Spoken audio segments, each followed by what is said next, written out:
In March 2011, a bloody struggle broke out between the Syrian army and the rebels.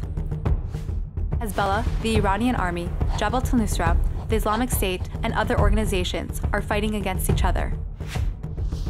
In this intense struggle, everyone has his own agenda. To date, nearly 500,000 Syrian civilians have been killed in the fighting. Many Syrian civilians have found themselves living in the middle of the violence, though they aren't involved at all in the battle. These Syrians are like our neighbors.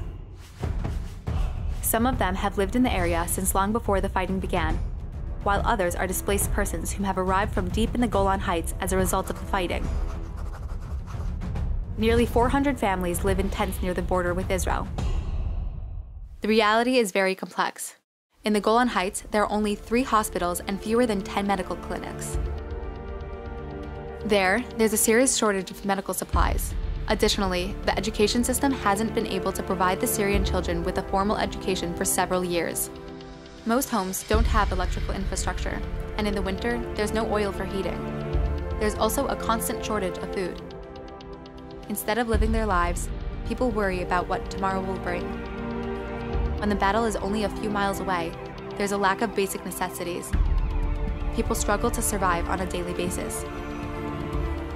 We, the IDF, along with the State of Israel, who cherish human life above all, couldn't stand witness to the violence in Syria and decided to reach out to our neighbors in the Golan Heights.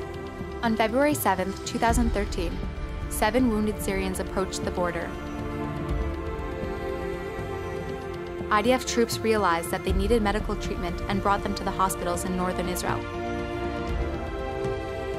Over time, they treated more and more Syrians.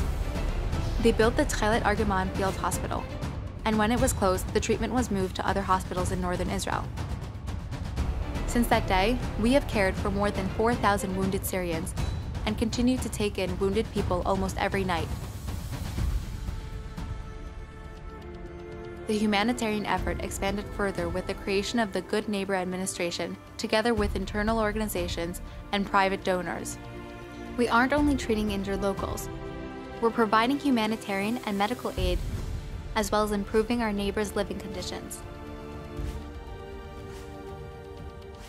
To date, almost 120 humanitarian aid operations have been carried out within the framework of Good Neighbor, including treatment of 550 wounded Syrians since 2016, 31 of whom have returned to Israel for treatment.